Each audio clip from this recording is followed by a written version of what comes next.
Vamos a meditar en la palabra del Señor. Amén.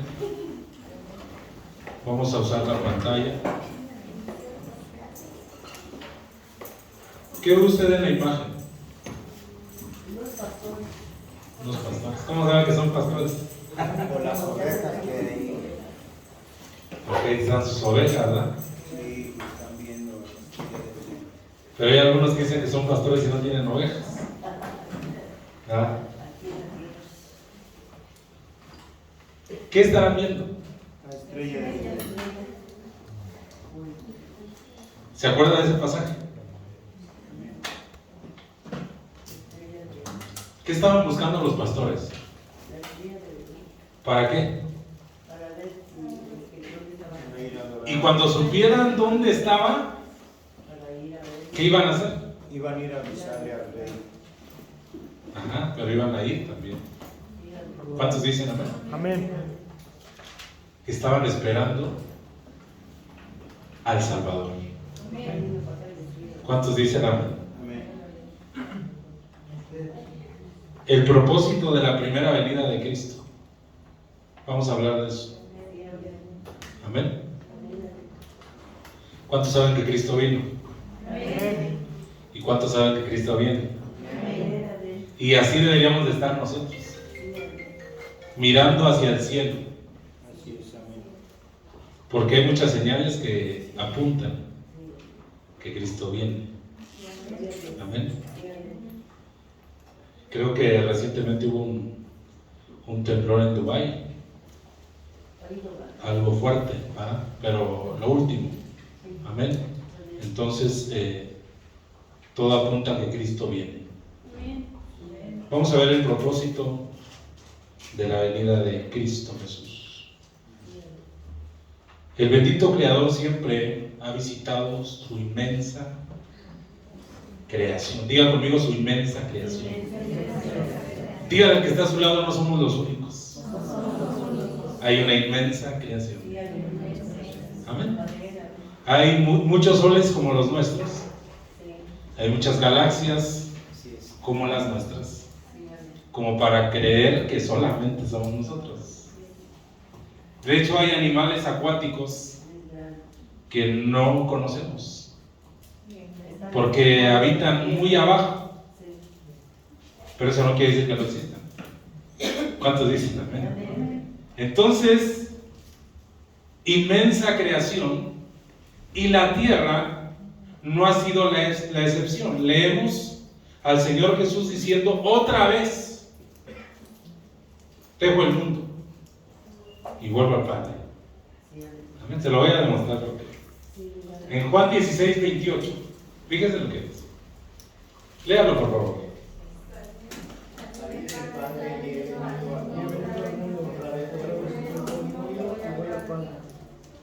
¿Cómo que otra vez? Entonces es algo complicado tratar de encuadrar a Cristo en que solo ha venido una vez. Amén. Los teólogos hablan de la primera venida, de la segunda venida y del arrebatamiento. ¿Cuántos dicen amén? Nosotros no estamos esperando la segunda venida, porque esa segunda venida va a ser visible. Nosotros estamos esperando el arrebatamiento de la iglesia. La segunda venida va a ser después de la gran tribulación. Amén. Son cosas complicadas que a veces no entendemos. Pero si usted lee la Biblia, se da cuenta de la diferencia. Cuando dice en Apocalipsis que todo ojo le verá. Amén. Y los que le traspasaron harán gran lamentación. Pero Pablo escribe en Tesalonicenses capítulo 4, versículo 16 en adelante, que el Señor mismo con voz de mando, con voz de arcángel y con trompeta de Dios descenderá del cielo, y los muertos en Cristo resucitarán primero. Luego nosotros, los que vivimos, los que habremos quedado hasta la venida del Señor, seremos arrebatados para recibir al Señor en el aire, y así estaremos con Él. ¿Cuántos quieren recibir al Señor en el aire? Dígale al que está a su lado: nos vamos con Cristo. Entonces dice: salí del Padre y he venido al mundo. Y esto me llama la atención. Y otra vez dejo el mundo y voy al Padre. Obviamente, el Señor vino una vez en carne, pero se manifestó en todo el Antiguo Testamento en diferentes figuras o en teofanías también. ¿Cuántos dicen amén? Entonces, ¿cuántas veces Jesús ha visitado la tierra? En base a lo que vemos en este pasaje. Si nosotros solamente nos basamos en el nacimiento de Jesús, creeríamos que ha venido una sola vez. ¿Sí o no? Porque nació de María y bendita María entre todas las mujeres, ¿verdad? Y entonces, esto es lo que dice la Biblia también. Pero fíjese lo que dice Miqueas 5:2. Pero tú, Belén Éfrata, pequeña para estar entre las familias de Judá. Amén. De ti saldrá el que será Señor de quién. Ahora quite Señor de Israel y ponga su nombre. ¿Cuántos dicen amén? Diga conmigo, Jesús es mi Señor. Jesús es mi Señor. Hay una iglesia que se llama así, Jesús es mi Señor, ¿verdad? Entonces, hermano, dice la Escritura, el que será Señor en Israel y sus salidas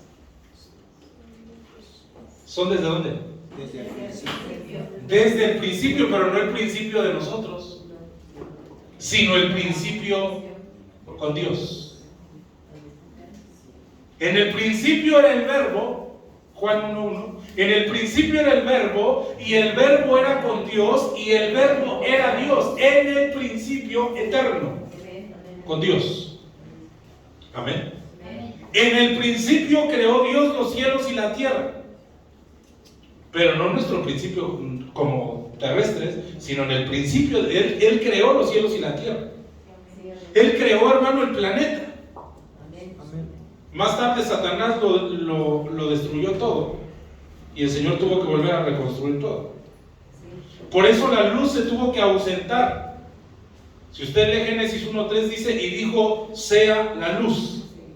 No dice que creó la luz, sino que usó una palabra hebrea que quiere decir barak, traer a la existencia algo que ya estaba, pero que se ausentó porque estaba gobernando sobre la faz del abismo las tinieblas.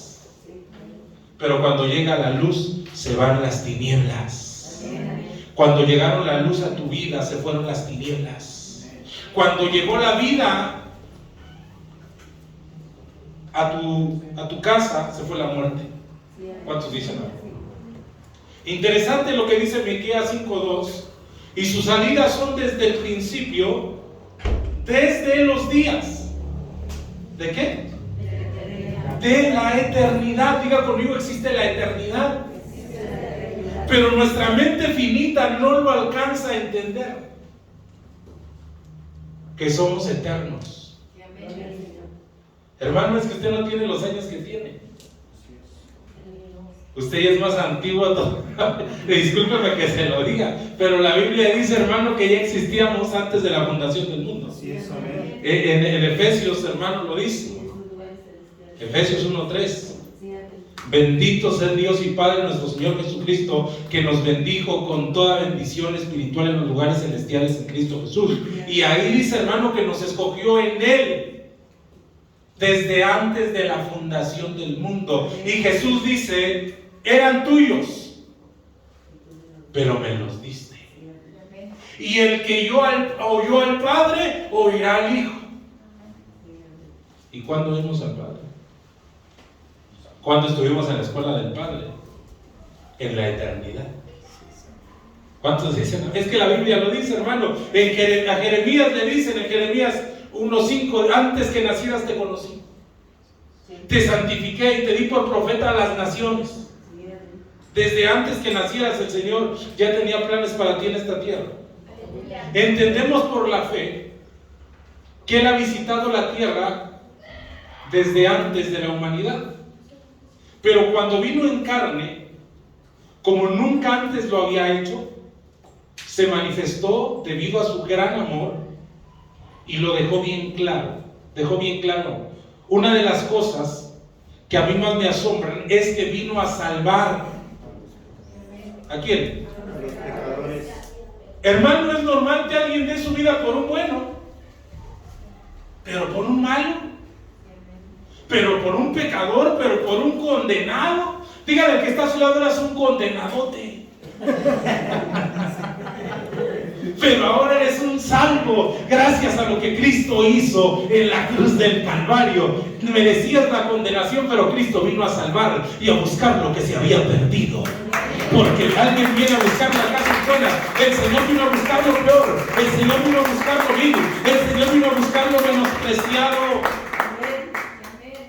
para levantarlo, para avergonzar a lo que se cree sabio, para avergonzar a lo que se cree fuerte. Vino a salvar ¿a quién? Los pecadores. ¿Y quiénes son los pecadores? Hoy no vinieron, pastor. Hoy venimos puros santos. Ay, hermano. En Marcos 2:16. Marcos 2:16. Y los escribas y los fariseos, viéndolo comer con los publicanos y con los pecadores, dijeron a los discípulos: ¿qué es esto? ¿Qué hicieron los escribas y los fariseos? ¿Con quién se quejaron? Con los discípulos. ¿Y con quién se tenían que quejar? ¿A quién le tenían que haber dicho? A Jesús, ¿no? ¿Y a quién le dijeron? ¿Y qué le tenían que estar diciendo a los discípulos? ¿Por qué no le reclamaron a Jesús? Porque sabían que los iba a calibrar, ¿verdad? Entonces por eso mejor le decimos a sus discípulos: mira, lo que está haciendo tu maestro no es correcto. Y así hay gente, ¿verdad? Aquí no en Marte, pero así hay gente que en vez de decirle a la persona que le debe decir, le anda diciendo a todos. Y los escribas y los fariseos, viéndole comer con los publicanos y con los pecadores, dijeron a los discípulos: ¿qué es esto? ¿Qué hicieron los religiosos? Se escandalizaron. ¿Que él come y bebe con los publicanos? ¿Y eso que es profeta? ¿Y eso que es pastor? ¿Y eso? Y ahí estaban, hermanos, murmurando. No entendían el propósito de la salvación. 17. Al oír esto, Jesús. ¿Se da cuenta que siempre lo hablaban en secreto, pero Jesús lo oía? Sí, amén. Es como cuando sus hijos están diciendo algo: ya te oí. Ya vamos a dormir, nos dicen.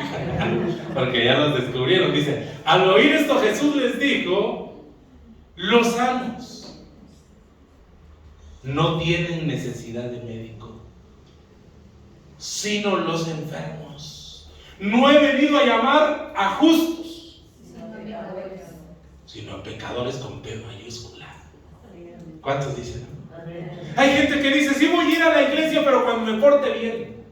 Sí voy a la iglesia, pero cuando esté bien. No, hermano, esta es una clínica de almas donde vas a ser sanado, donde vas a ser levantado, donde vas a ser restaurado. Y por eso tienes que venir, porque los sanos no tienen necesidad de médico, pero los enfermos sí. Y no importa qué tan mal te sientas, y no importa que sientas que no estás cambiando lo suficiente, tienes que seguir viniendo para que el Señor siga tratando tu alma, para que el Señor siga tratando tu espíritu, y entonces el Señor te va a ir sanando, y te va a ir sanando porque hay heridas en tu alma que no han sanado. La mayoría, hermano, tienen heridas en el alma que no han sanado. Pero aquí está el médico de médicos.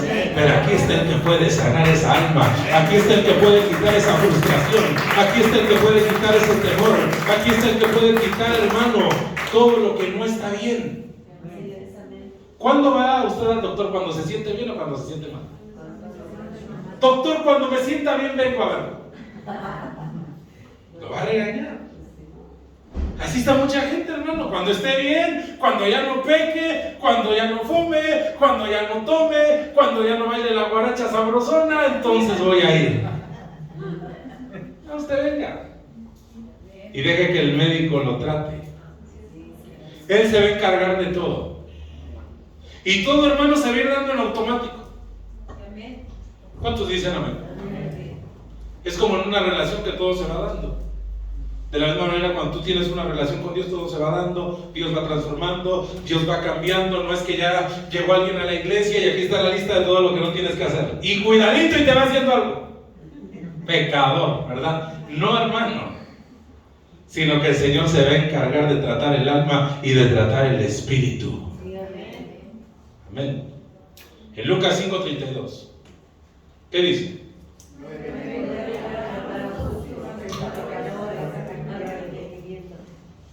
¿Por qué te llamaron por justo o por pecador? No he venido a llamar justos, sino pecadores. ¿Al qué? Hoy casi ya no se predica en las iglesias de arrepentimiento. Yo no tengo nada de qué arrepentirme. ¿Será? ¿Qué es arrepentimiento? Cambio de dirección y de propósito. ¿Qué es arrepentimiento? Ya dijo una connotación. ¿Cuáles serán los frutos de arrepentimiento?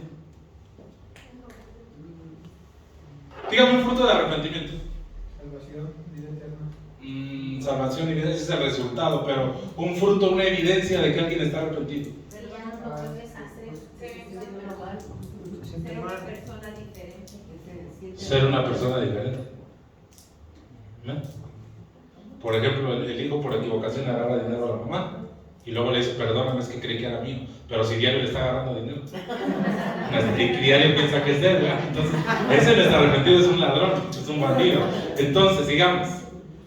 La palabra arrepentimiento, según la raíz de la palabra, tiene que ver con un cambio de parecer. Dígale al que está a su lado, Dios quiere que cambies de parecer. Pero es que es bien aferrado y es bien aferrada y nadie lo hace cambiar de opinión. Dios sí. Dios te hace cambiar de parecer. Porque algunos dijeron, ¿qué vamos a salir nosotros con esos evangélicos aleluyas locos? Y ahora estás aquí. ¿Cuántos dicen amén? O sea, ahora ya cambiaste de parecer. Amén. Yo cuando mamá me decía, vas a ser pastor, y dice, qué aburrido estar siempre en la iglesia. Y ahora ya cambié de parecer. Ahora me encanta estar en la iglesia. ¿Cuántos dicen amén?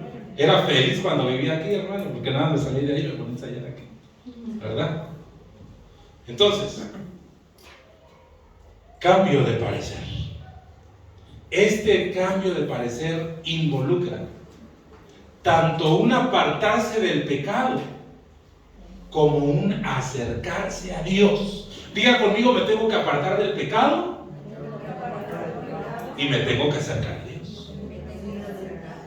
Amén. Ese es un arrepentimiento. Cuando yo me aparto del pecado, cuando yo me aparto de las malas amistades, cuando yo me aparto, hermano, de los que me invitan a hacer lo malo y me empiezo a juntar con la gente que me invita a hacer lo bueno.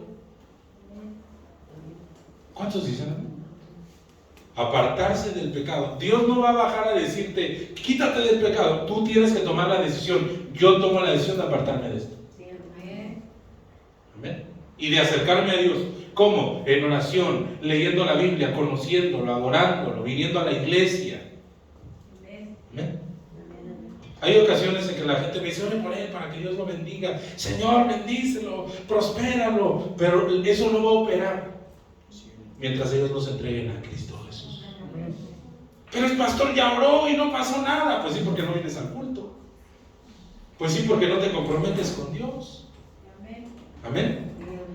Entonces, Cristo empezó su ministerio con un llamamiento al arrepentimiento. Arrepentíos y convertíos, porque el reino de los cielos se ha acercado. Arrepiéntanse para que vengan de la presencia del Señor tiempos de refrigerio, para que vengan tiempos diferentes. Pero hay gente que no se quiere arrepentir y quiere que venga el refrigerio, pero se tiene que arrepentir. Lucas 9:56. Porque el Hijo del Hombre, ¿qué dice? No ha venido para perder las almas de los hombres, sino para salvarlas. Y se fueron a otra aldea. ¿Qué le importa al Señor? Las almas. ¿Qué le importa al Señor tu alma? ¿Qué es lo más importante que el ser humano tiene? Su alma. Pero cuando no entiendes el valor del alma, se la vendes al diablo para que te dé riquezas. Mucha gente lo ha hecho. Si quieres, véndele tu alma a Satanás y te va a dar dinero y te va a dar todo. Pues se la vendo totalmente. Porque no conocen el valor del alma. Pero dice el Señor, no he venido para perder las almas de los hombres, sino para salvarlas. Y el Señor está interesado en salvarte. ¿Cuántos dicen amén? El Señor está interesado, hermano, en rescatarte. Cuando el ser humano muere, se le salen dos cosas: el espíritu y el alma. Lo conoce como desdoblamientos, cuando el alma se sale del cuerpo. Y hay gente que ha estado en agonía y dice, y vi cómo me salí del cuerpo. Y vi mi cuerpo que estaba tirado ahí y empecé a hablarle a todos, pero nadie me oía, porque ya se estaba yendo al más allá. ¿Cuántos dicen amén? Y unos ven una gran luz, hermano, y otros no se quieren regresar y los vuelven a regresar, ¿verdad? Pero un día tarde que temprano volaremos a la presencia del Señor. ¿Cuántos glorifican su nombre? Y por eso, hermano, es importante ocuparnos del alma y del espíritu, no solo del cuerpo, sino del alma y del espíritu. El espíritu vuelve a Dios porque Dios lo dio, y el alma se va a un lugar de descanso hasta que suene la trompeta de Dios. Y entonces los muertos en Cristo resucitarán primero. En Juan 12:47, el que oye mis palabras y no las guarda, yo no le juzgo, porque no he venido a juzgar al mundo, sino a salvar al mundo. ¿Qué diría alguien carnal de este texto? Alguien carnal de este texto, ¿qué diría? ¿Qué interpretación le daría a un carnal a este texto para seguir pecando?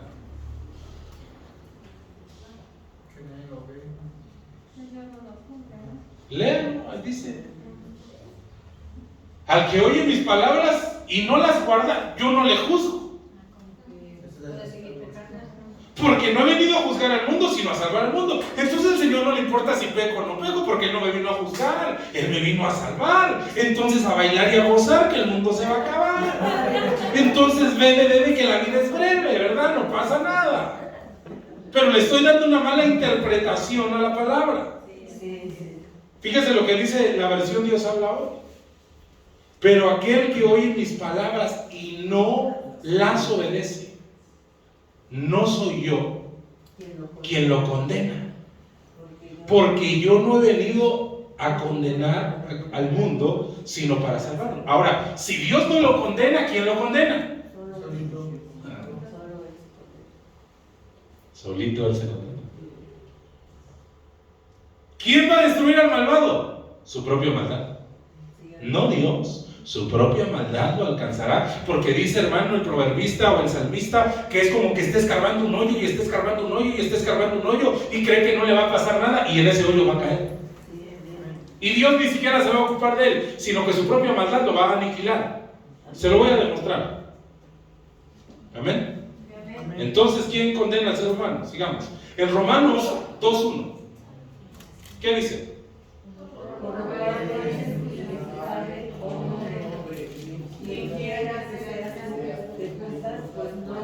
Pues en lo que juzgas a otro, te condenas a ti mismo, porque tú te juzgas a ti mismo.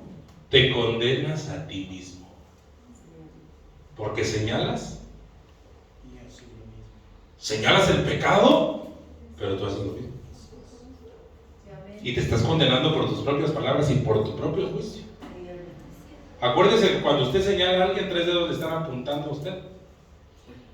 el Padre, el Hijo y el Espíritu Santo.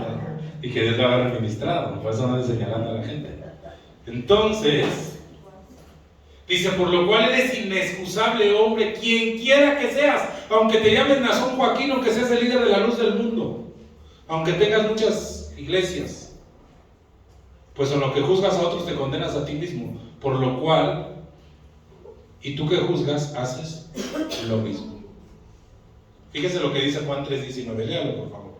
Y esta es la condenación que la luz vino al mundo, y los hombres amaron más las tinieblas que la luz, porque sus obras eran malas. ¿Dios los quería condenar? No.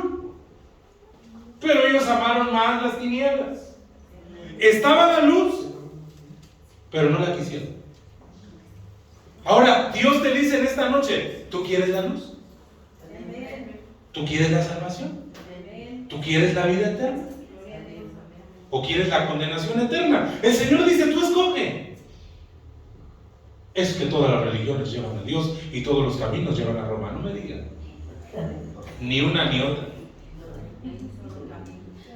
Y esta es la condenación. Que la luz vino al mundo. ¿Quién vino al mundo? ¿Y quién es la luz? Cristo. ¿Por qué la luz tuvo que venir al mundo? Porque estaba en tinieblas.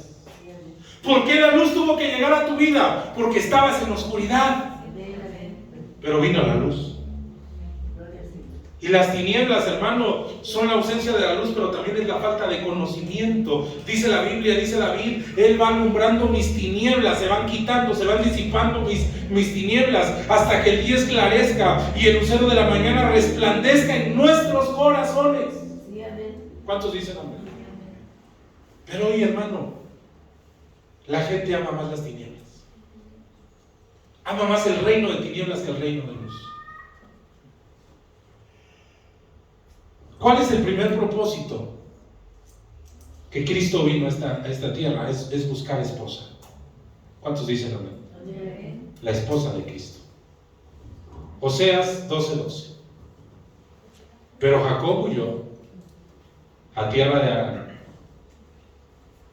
Israel sirvió, ¿para qué? Para adquirir mujer.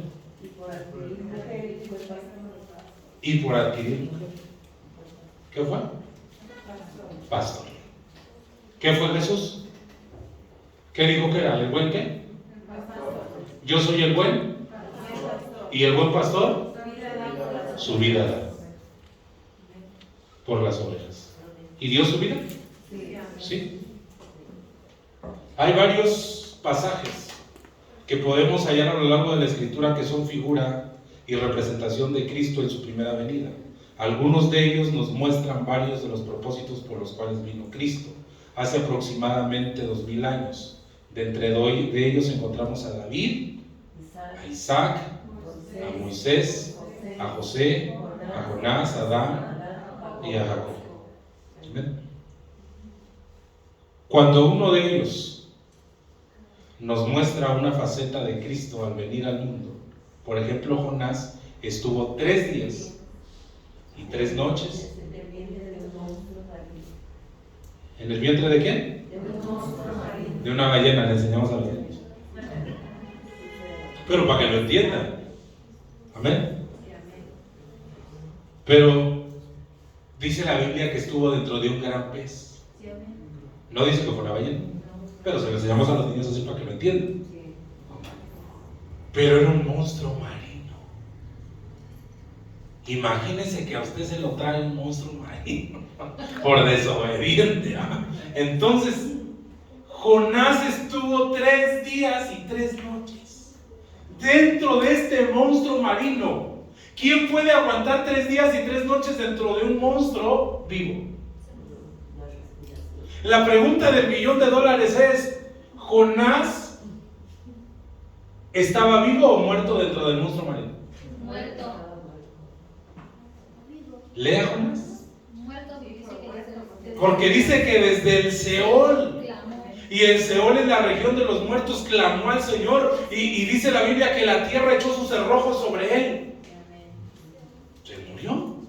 ¿Quién va a aguantar 3 días y 3 noches dentro de un monstruo vivo. Ok. Y lo pintan en las caricaturas allá con su lamparita ahí adentro. y ahí comiendo, va haciendo algo. Pero no, hermano, se murió. ¿Por qué cree usted que a la predicación de Jonás todos se convirtieron? Porque seguro les testificó y saben una cosa. Yo por desobediente, no les quería venir a predicar porque ya sabía que el Señor los iba a perdonar. Y yo por desobediente me tragó un monstruo marino y estaba muerto, estaba en el infierno.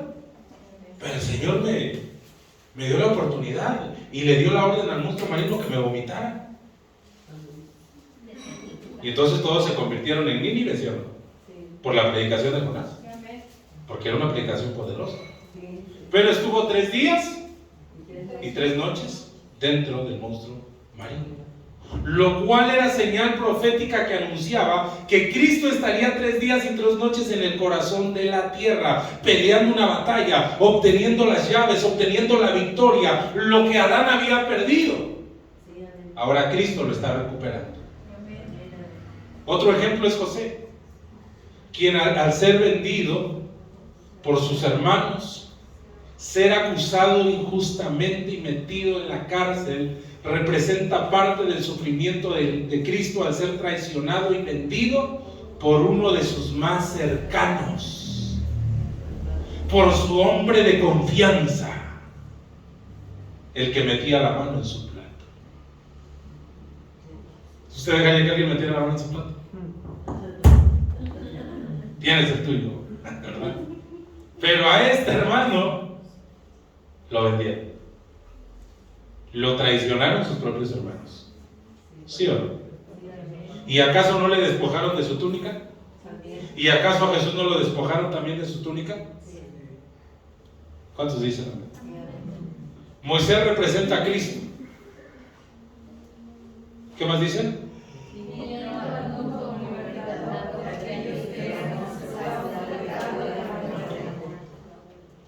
Moisés libertó un pueblo.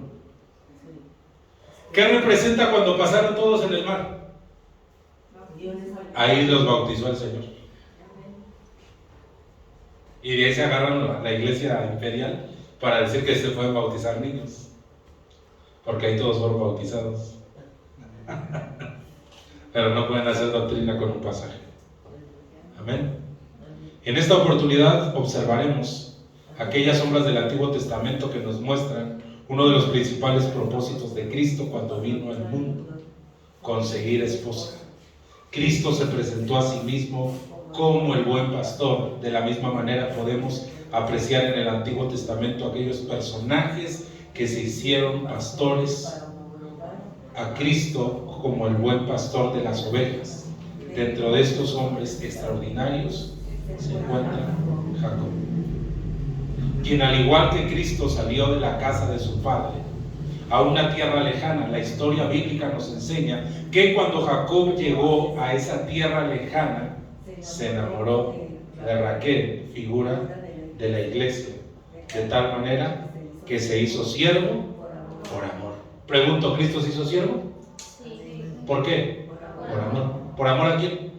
A usted. Diga, por amor a mí. Imagínense qué tanto nos ama el Señor que se hizo siervo, siendo rey, siendo Señor. La Escritura incluso nos muestra que Jacob sirvió 7 años por amor a Raquel, y por el amor que le tenía le parecieron unos pocos días. Esta faceta de Jacob representa a Cristo en su faceta de humillación cuando tomó forma de siervo. Cuando tú estás enamorado de Dios, hermano, no es carga. Lo haces con gusto. Lo haces con alegría. Cuando estás apasionado por Dios, hermano, no hay, hermano, problema. Amén. En Mateo 20:28, como el Hijo del Hombre no vino, ¿para qué? No vino para ser servido, sino para servir. Y para dar su vida en rescate. ¿A qué vino Jesús? Ahí dice, a servir. Pregúntale al que está solo, ¿tú estás sirviendo? Sí, le voy a decir, sí, yo sirvo de piedra de tropiezo para los hermanos. No, sí, así, hermano. Bueno, me estoy sirviendo para algo. No, hermano, sirva. Ya se acabaron los amenes. ¿Por qué siendo el Todopoderoso vino a servir? Amén. De la misma manera como Jacob sirvió por amor. Los que estamos aquí al frente, ¿por qué tenemos que servir? No estar ahí con nuestra cara de enojados. Por amor. Y los que están dando la bienvenida a la puerta, pásele, rápido, ya es tarde, a ver si llega más temprano. Al otro no lo dejo entrar. Y arrodíllese. No vaya a llegar a platicar con su comadre. No, así, hermano, hágalo por amor. ¿Y dónde me siento? Pues ahí hay tantas sillas vacías. Ahí donde quiera, acomódese. No, hermano, usted tiene que acomodarle, hermano. Por amor. ¿Ven? Cristo vino a servir por amor. Dígale al que está a su lado, así como tú. Así como Jacob se hizo pastor para adquirir esposa, Cristo se hizo pastor para conseguir esposa. Por eso podemos decir que Cristo vino hace 2000 años aproximadamente a conseguir esposa, al punto que amó tanto a su esposa que dio su vida por ella. ¿Amén? Fíjense lo que dice Efesios 5:25. Maridos, amad a vuestras mujeres, así como Cristo amó a la iglesia y se entregó a sí mismo por ella. ¿Ha visto los finales de las películas? Cuando se casan y vivieron felices para siempre. Fin. Ay, hermano, ahí empieza el asunto. Que vivieron felices para siempre. Ahí empieza, hermano. Los tunazos, como dijeron los guatemaltecos. Entonces, vivieron felices y ahí salen, así como está ahorita, portada de película romántica. Ay, y las hermanas que no se han casado dicen, ay, qué romántico.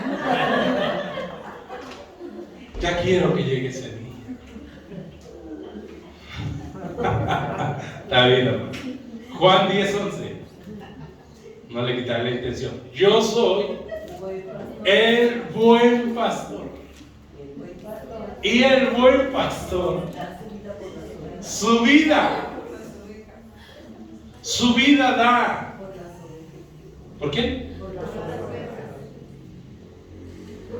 Dice, a algún punto se enfrentó a la muerte, al diablo y principados y potestades para librar del poder de aquel que tenía las llaves de la muerte. Fíjese lo que dice Apocalipsis 1:18. Amén. ¿Qué más dice? Mas he aquí que vivo por los siglos de los siglos. Amén. Y tengo las llaves. ¿Quién tiene las llaves? Jesús. ¿Quién tiene la autoridad sobre la muerte y sobre el infierno? Dice faceta, lo vemos en figura de David, aquel humilde pastor que luego se convirtió en un gran rey. Pero antes de ser rey, ¿qué era? Pastor. Quien mientras cuidaba las ovejas de su padre se enfrentó a osos y a leones para librar al rebaño. Amén. No le importaba pelear contra el oso, contra el león y defender al rebaño. Moisés en su faceta de pastor se enfrentó a unos pastores malvados que estaban molestando a las 7 hijas de Yetro, figura de las 7 iglesias, dentro de las cuales está Séfora, figura de la iglesia que se casa. Diga conmigo, yo soy la que se casa. ¿O solo quiere ir a la boda? ¿Solo quiere ir a ver? ¿Quiere ir como invitado o quiere ir como esposa? ¿Ven? Con que me dejen entrar, pastor, y me den de comer con eso. Así dicen algunos, ¿verdad? Es más, si quieren yo recojo al final de la boda, pero que no me mande el Señor al infierno ni a la gran tribulación, yo puedo servir ese día. Ya que me estoy animando a servir, dice. Entonces Séfora se convirtió en la esposa de Moisés. Así como usted se va a convertir en esposa de Cristo. Así como la iglesia se convertirá en la esposa de Cristo, de la misma manera como Jacob sirvió y se hizo pastor para conseguir esposa, y como Moisés peleó para defender a Séfora y hacerla su esposa, también David se enfrentó a un gigante llamado Goliat para casarse con la hija del rey. En esta figura tan hermosa que representa Goliat representa al diablo, y el jefe de los filisteos figura de los demonios que tenían amedrentados al pueblo de Israel, figura de la humanidad. David representa a Cristo, el buen pastor, y el rey representa al Padre Celestial. Y le dijeron a David cuando llegó el lunch, cuando llegó los quesos, hermano, a sus hermanos: fíjate que están dando una recompensa por matar ese gigantón. ¿Cuál? Le van a dar a la hija del rey. Dijo: yo lo mato. ¿Verdad? Y se enfrentó al gigante. Dígale al que está a su lado: tienes que tener el valor para enfrentarte a los gigantes. Esos problemas, hermano, que ves. Pero hay gente que sabe qué hace, le da la vuelta. Y le da la vuelta, y le da la vuelta, y le da la vuelta. Cuando tú sabes que en una calle hay un perro bravo, ¿qué haces? Le das la vuelta. Y le da la vuelta. Pero hay quienes en vez de darle la vuelta los matan. Y ya entonces se acabó. Se acabó el problema, ¿verdad?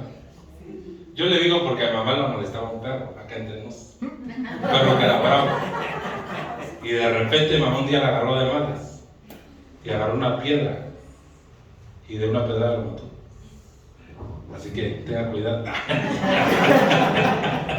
No, en serio, y se acabó el problema. ¿Verdad? Entonces la señora salió a reclamar y le dijo: estuvo a punto de morderlo muchas veces, usted no hizo nada. Ahora recoge el cadáver de su perro.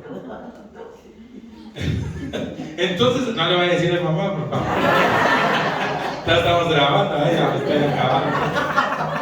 Pero así, hermano, hay que enfrentar a los gigantes, a los problemas. Te has oído, me arreglo con ella. Amén. Entonces, no le dé la vuelta.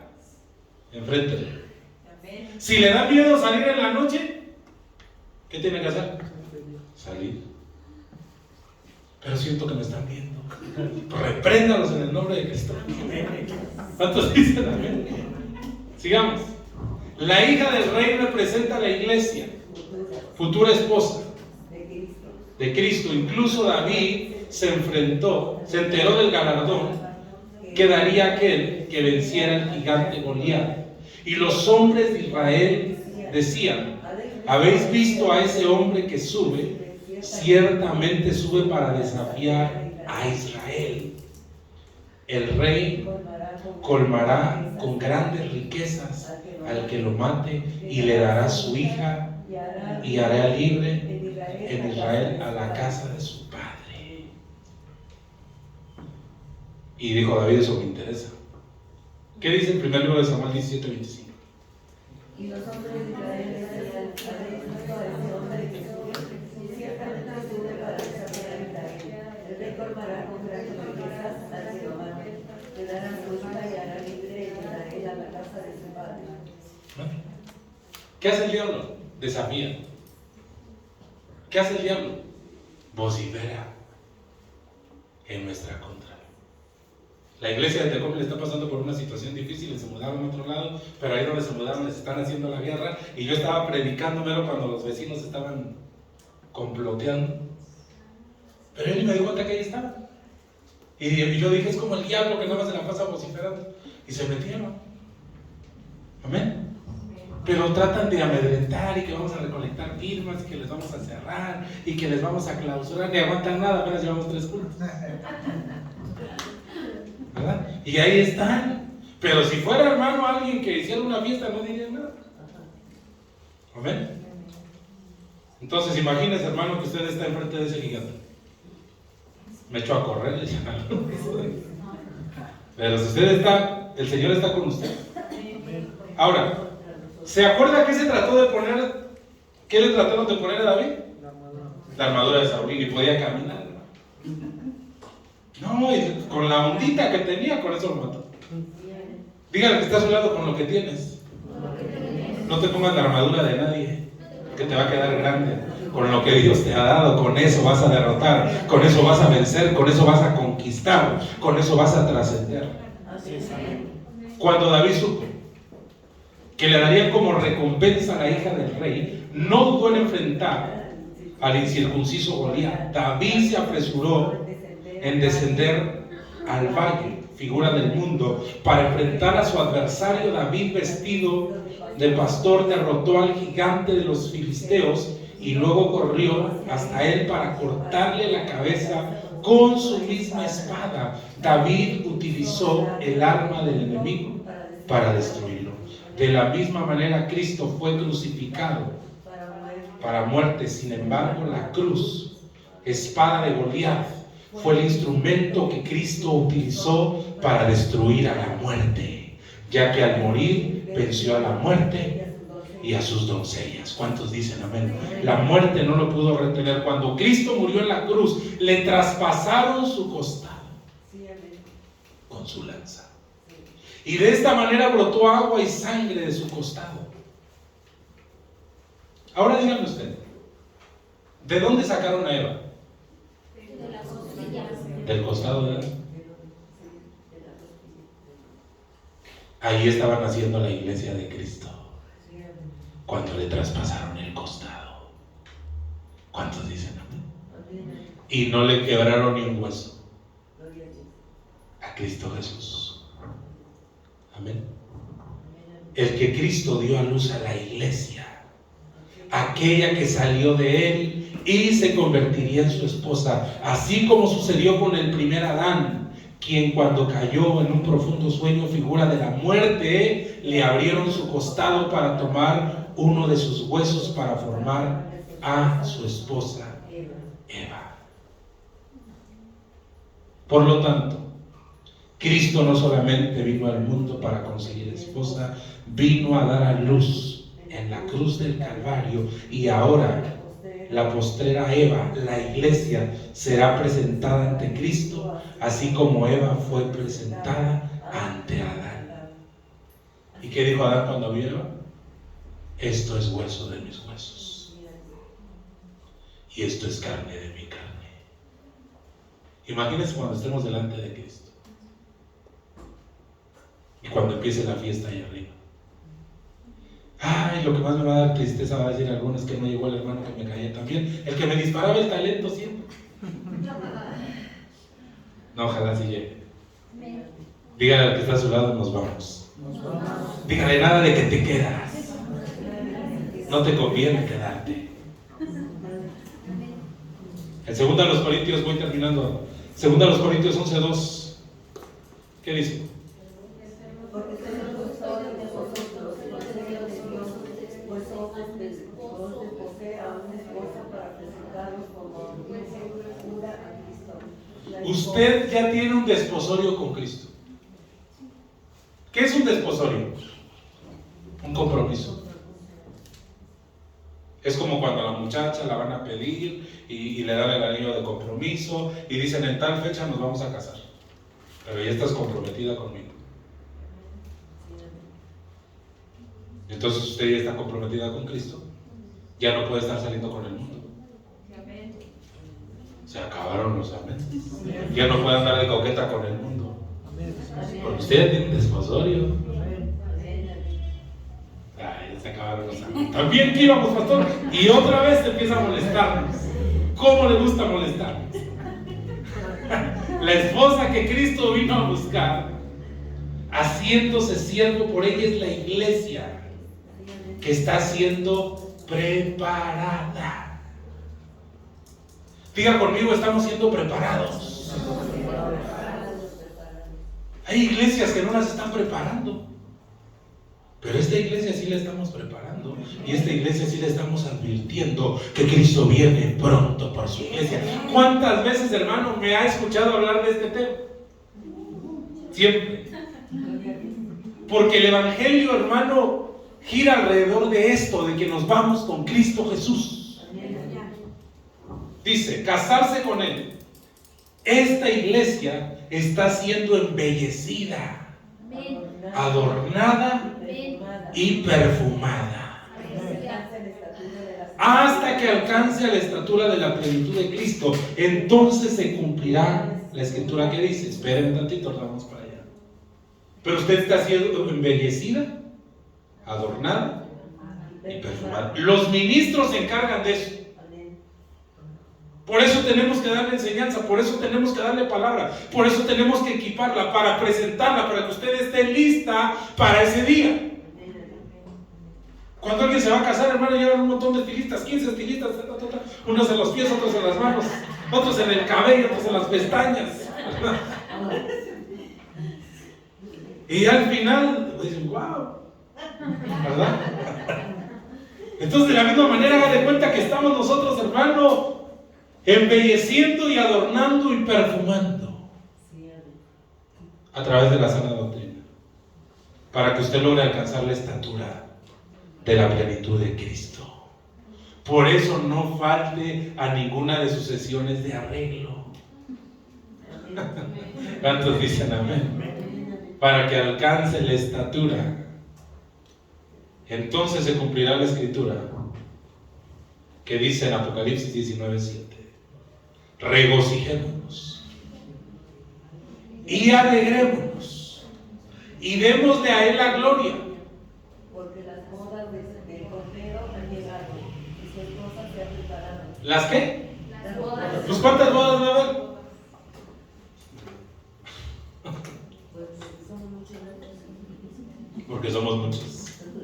Entonces se va a casar con cada uno, ¿o qué? Las de Israel y la de los gentiles. Es que hay otra postura, ¿va? Que dice que también Cristo se va a casar con Israel. Por eso habla de bodas. Y tiene alguna coherencia, porque dice la Biblia en Romanos que Él no ha desechado a Israel. Para nada. ¿Amén? Entonces, pudiera casarse primero con la iglesia gentil y después con la nación de Israel. ¿Cuántos dicen amén? ¿Y su esposa? ¿Se qué? Es como cuando tú le dices a su esposa, ya nos vamos al culto, ya estás lista. Ya. ¿Vas o te quedas? Te dije que te apuraras. Pero el Señor no nos va a decir eso, Él se va a ir. No te quedas, ¿vas o te quedas? Te voy a dar 5 minutos más, vamos a enseñarnos un montón de tiempo para prepararnos, que si usted no se preparó, se queda. ¿Cuántos dicen amén? Entonces, y su esposa se ha preparado. ¿Verdad, hermanas, que ustedes son bien puntuales? Y a la hora que les dicen, esa hora ya están listas, ya tienen su Biblia en la mano, ya tienen la bolsa, ya tienen a los niños agarrados, en sus marcas listos, fuera, aborden, vámonos. Y su esposa se ha preparado. Es que no me dio tiempo, pues levántese más temprano. Ay, es que tenía un sueño. Ay, hermano, el cuerpo nunca se cansa de dormir. Nunca. O no sé, aquí si alguien se ha cansado de dormir, pero siempre, hermano, el cuerpo tiene sueño. Y hermano, ahora que estamos orando, a veces yo estoy dando la milla extra con la reserva, hermano, ya siento que los ojos se me cierran. Pero ahí estoy, clamando al Señor. ¿Cuántos dicen amén? Y su esposa se ha preparado. ¿Usted está preparado? Si el Señor dice en este momento nos vamos, a ver, vamos a checar el aceite de las lámparas. Porque algunos en el trayecto se les puede ir apagando la lámpara y muchos se quedan porque no tienen suficiente aceite. 8. Y a ella se le ha concedido. Siempre, hermano, en una boda puede haber mujeres que lleven vestidos costosos, bonitos, pero si diferencia quién es la novia. ¿Cuántos dicen? Diga conmigo, tenemos que marcar la diferencia. Y a ella le fue concebido que se vista de lino fino, resplandeciente y limpio, porque las acciones justas de los santos. Entonces, si usted es esposa del Cordero, sus acciones van a ser justas. Pero imagínense, hermanos, que tienen una tienda y dan 900 gramos. Eso no es justo. Le dan dinero de más y no dice nada. Gracias, Señor, por esta bendición tan grande. No es justo. ¿Cuántos dicen? Póngase de pie, vamos a continuar el día viernes. Creo que ni siquiera terminamos este propósito. Pero vamos a continuar el día viernes. Padre, te damos gracias por todo lo que has hecho por nosotros, por haber ido a esa cruz a morir por tu iglesia. Tú has servido, Señor, por amor. Queremos servirte por amor todos los días de nuestra vida, todos los días de nuestra existencia. Ayúdanos a estar listos para cuando tú nos llames, Señor Jesús. Ayúdanos a estar preparados.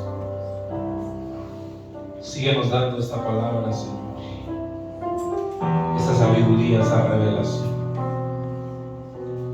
para seguir equipando a los santos, para que alcancemos la estatura del varón perfecto. Señor,